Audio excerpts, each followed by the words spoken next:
Hello, this is Peter Sullivan, and I want to welcome you to this seminar on Cybersecurity Defense-in-Depth. I created this seminar for a couple of reasons. First, over my career as a cybersecurity consultant, researcher, and teacher, I've noticed that whenever someone brought up the concept of defense in depth as a defensive strategy in the cybersecurity world, there was no clear, consistent meaning for the term. Often, defense in depth was interpreted to mean that multiple kinds of defenses, not layers of defenses, were all applied to the border in the belief that it's possible to completely protect the network at the border. I knew from my military service, I'm retired from the United States Army, I knew from my military service that defense in depth has a particular definition with some very distinct planning assumptions. And I wanted to see if the military concept of defense in depth could be applied to the cybersecurity world. And I wanted to clear up or offer a different definition or better understanding of what defense in depth means in the cybersecurity world, and also to offer a practical, layered defense model that can be used to actually give you what you want when you say defense in depth. So I'm very excited that you've decided to attend this seminar. So let's proceed. Here's the agenda. We'll spend a minute just on me and my background before we dig into what is defense in depth. And in order to foster better understanding, we'll talk about the origins of the term defense in depth. And then we'll apply the defense in depth concepts to cybersecurity and come up with a model, a practical model for a cybersecurity defense in depth. All right, about me. I have more than 25 years experience in network engineering, computer security incident response, risk management, digital forensics. I began my career in cybersecurity in the United States Army. I was in an information operations and security command. For the last 15 years, I have been and continue to be a visiting scientist at the Software Engineering Institute at Carnegie Mellon University. The Software Engineering Institute, of course, is the home of the world's first computer emergency readiness team, CERT-CC. I also run my own consultancy, InfoSecure Solutions, and I'm a university professor teaching cybersecurity. I've taught at 4 different universities, and I'm currently teaching at 2, one online, and at another university in the classroom. So, what is defense in depth? Well, originally defense in depth was a military strategy for protecting physical assets. Physical assets. Defense in depth is a defensive strategy designed to protect by using multiple layers of mutually supporting or reinforcing defenses, where each layer must be penetrated and overcome before an attack can be successful. And it is a military strategy. Defense in depth is a military strategy designed to deny enemy access to resources needed to fight.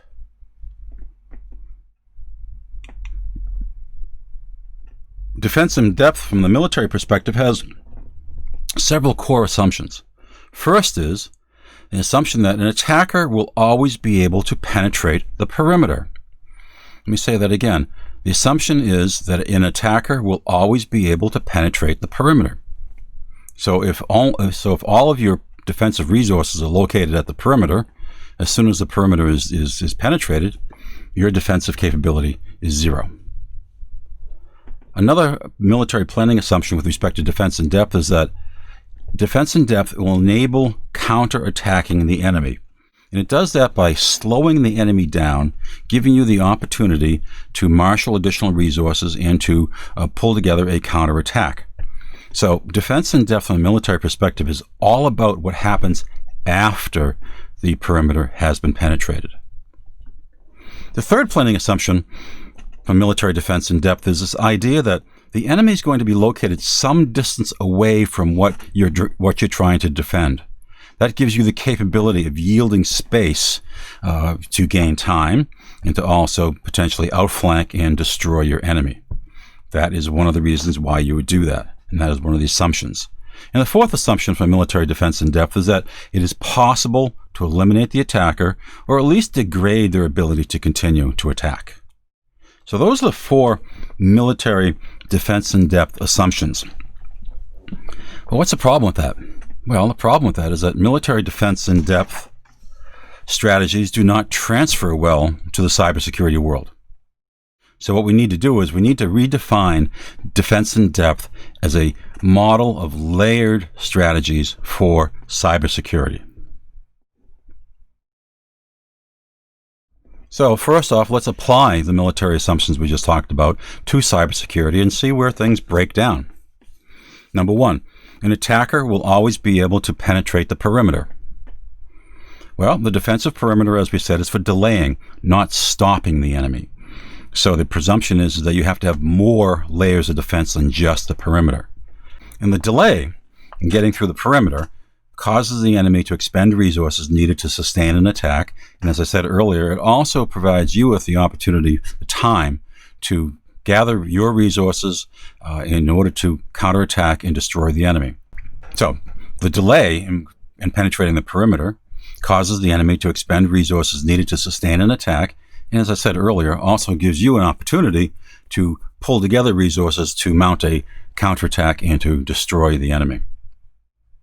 Now, with respect to cybersecurity, this assumption, this is one area where cybersecurity planners need to adopt this assumption. They need to adopt the assumption that the perimeter will be penetrated by a determined attacker. That means then you need more layers of defense than just the perimeter, and it means that you're going to need more than just arraying all your defenses at the perimeter. Again, if the perimeter is your only defensive layer and it's breached, your ability to defend yourself is now 0. So cybersecurity, the way we need to think about it, cybersecurity is more than just a firewall at a perimeter. Now, and as a consultant, I know that many places that I go into, cybersecurity is exactly that, a firewall on the perimeter. And it needs to be much more than that if we're really going to protect our organizations. The next military assumption for defense-in-depth applied to cybersecurity is that defense-in-depth enables counterattacking the enemy.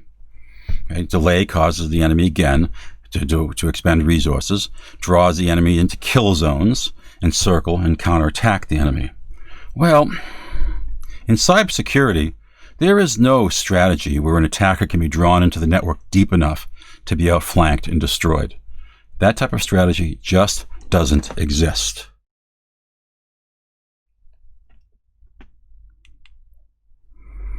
Third military assumption applied to cybersecurity. The enemy will be located some distance away. It allows then the yielding of physical space to the attacker as a delay, again, so that you can marshal additional resources to counterattack. And as we said earlier, the delay causes the enemy to expend resources, and you can have the opportunity to draw your enemy into kill zones. In cybersecurity, of course, there is no physical space. So there's no physical space to occupy or give away as part of a defensive strategy. So this third assumption of military defense-in-depth does not apply to the cybersecurity world at all. And the fourth assumption, military defense-in-depth, is simply it is possible to eliminate the attacker or to at least degrade their capability to attack.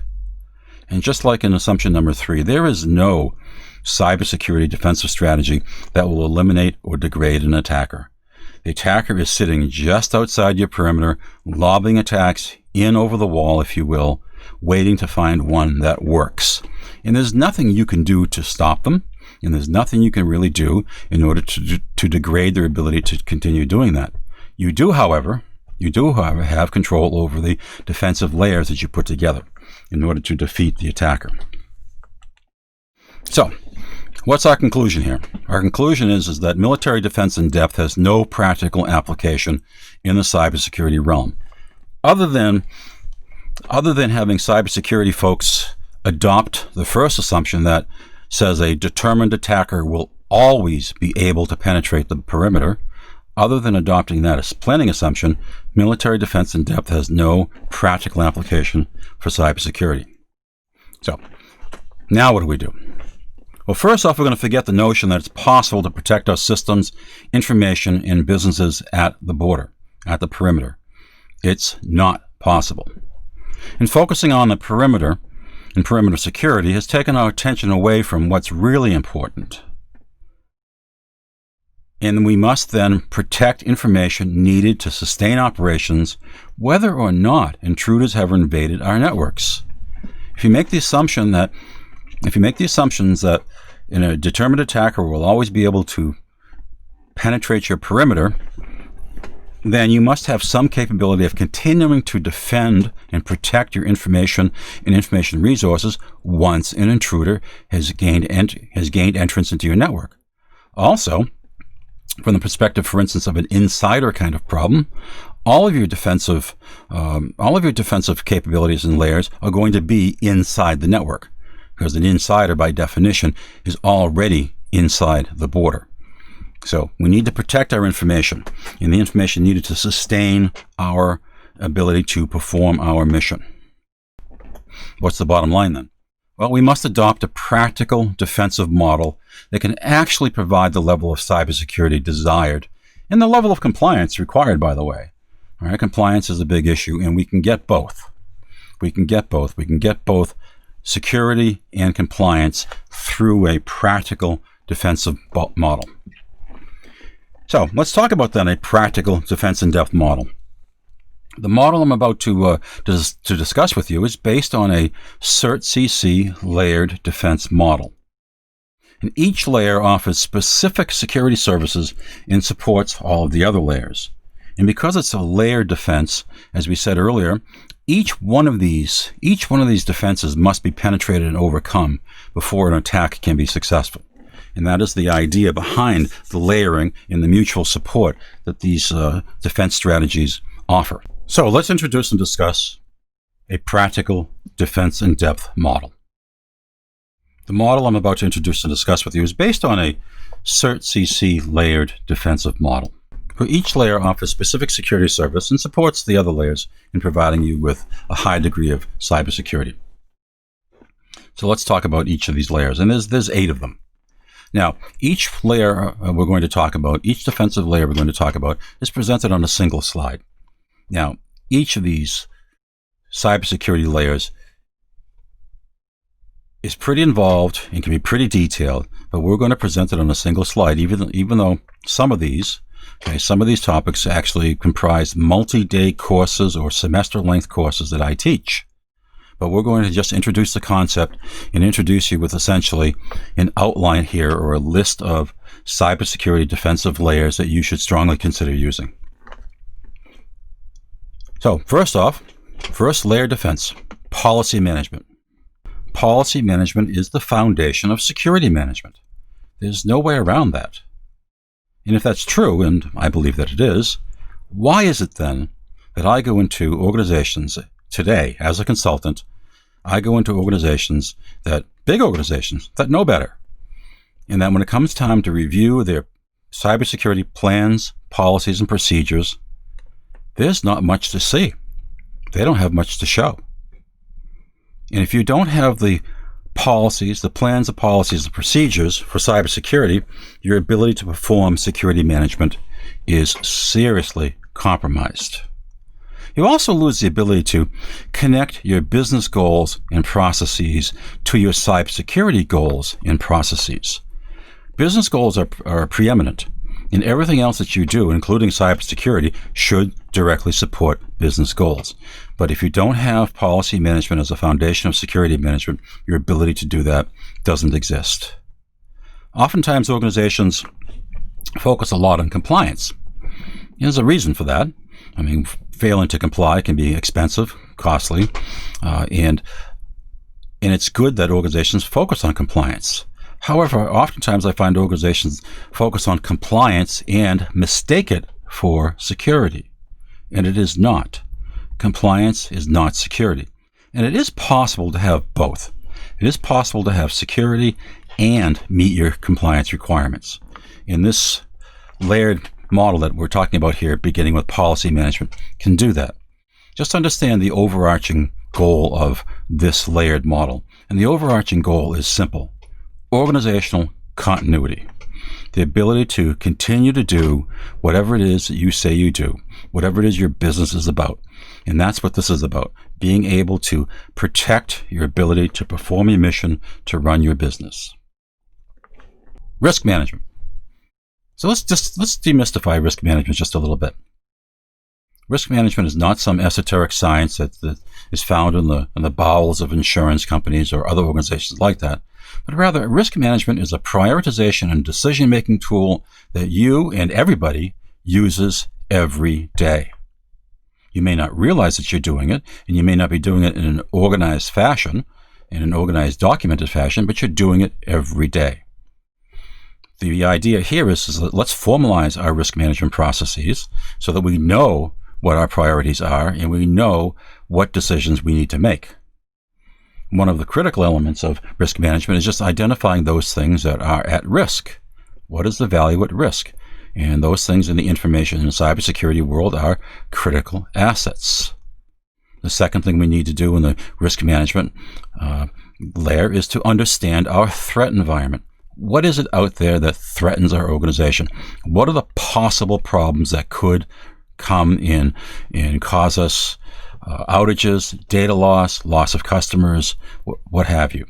Need to understand the threat environment. And then once we understand what our critical assets are in the threat environment, we can then go off and calculate or prioritize by potential impact to the organization. And it's really that simple. Understand what's important, understand what threatens those things, and what are the potential impacts then of those risks. And we then use the magnitude of the potential impact as a prioritization tool. Next defensive layer, identity management. Identity management. Who are you? It answers the question, who are you? And when I talk about identity management here, particularly the management word, I'm talking about both identification and authentication. All right, I'm talking about them at the same time. So identification and authentication is identity management, and it's used to validate and distinguish users one from another. And there's a variety of reasons why we want to do that. Of course, the first reason we want to do that is that it allows us to manage access and authorization. When users come in the network, who are they? What are they allowed to do? What are they allowed to access? So identity management is a much needed defensive layer. The next defensive layer is related to identity management, and it's authorization management. Once you've been identified and authenticated, what is it that you're permitted to do? Where are you permitted to go? What are you allowed to access? So it's all about users' rights and permissions, things that they can do, things they can see. And it's an implementation of organizational policy. Okay, so there's that policy word again. If you don't know by policy what the engineering folks, for instance, should be able to see or not see, then you don't know how it is you're going to design your authorization management system. Again, we have an opportunity here to support business process through authorization management. And authorization management involves people and technology, and of course, it's rooted in policy. Next defensive layer, accountability management. It's simple. Who's doing what? Accountability management enables you to see who's doing what on your network at any point in time.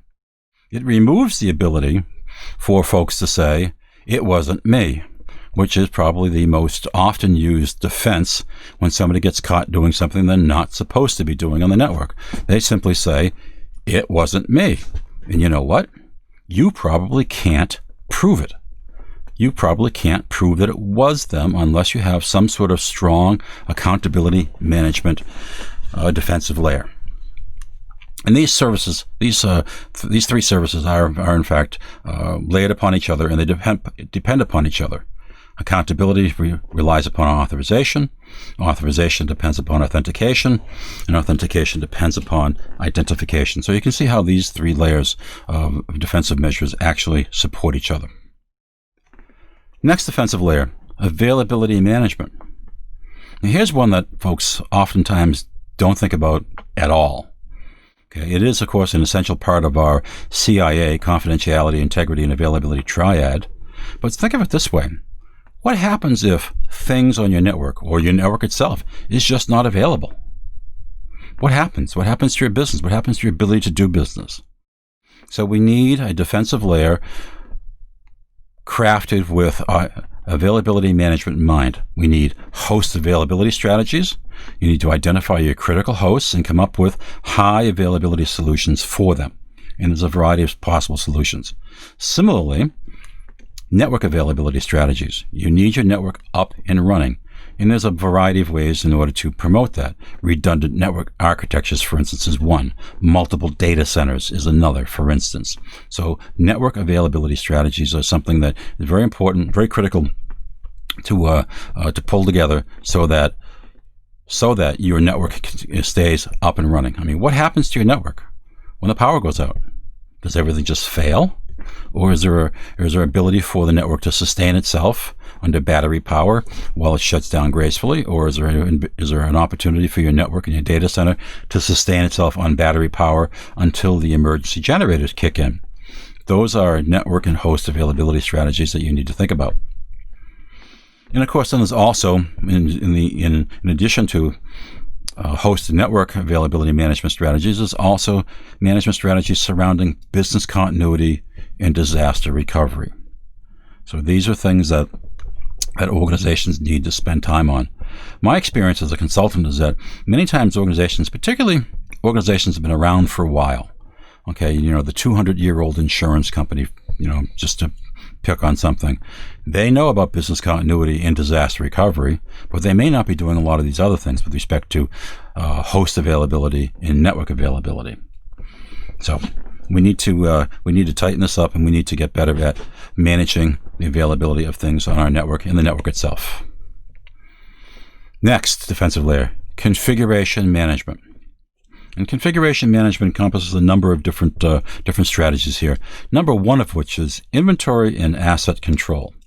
And there's a reason that inventory and asset control is like the number one security control in most of the popular security frameworks. There's a reason for that. And that is that if you don't know what you have, how are you going to protect it? And how are you going to prevent it from being used against you? I had a client that they protected themselves very well against a malware attack that occurred some time ago, except for the hosts that were on their network that didn't appear in the inventory. And because they didn't appear in the inventory, those hosts were not updated because they didn't know they existed.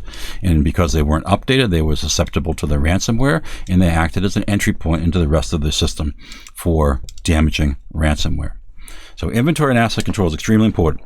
Change management, where we control the changes that occur on our network. Because as things change, and changes are implemented on our network, sometimes security controls are defeated. Sometimes security controls are rendered useless. So change management is an extremely important function, as is vulnerability assessment and management. Vulnerability assessment and management is extremely important. Software updates, and how do we do software updates, and other types of configuration management activities like penetration testing. Okay, these are some of the things that we need to think about with respect to configuration management as a defensive layer.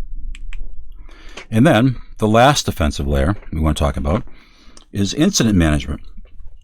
And even though there's only 2 bullets here, this is one of those defensive layers that literally are 5, 10, and 15-day courses that I teach at universities. Okay, or 15-week courses that I teach at a university, for instance. Incident management. Effective detection and response to incidents is what I consider incident management.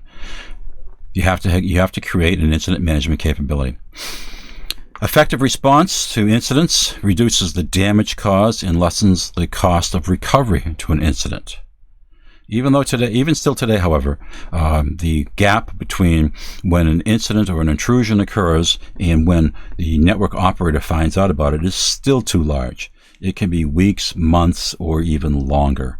The point in time when an intrusion occurs and the network operator discovers it. So we need to do better. Okay? And incident management is one of these things you have to be prepared to do for when things go wrong.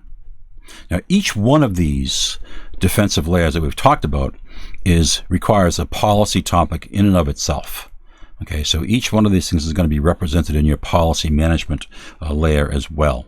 So just keep that in mind. So those are our eight defensive cybersecurity layers.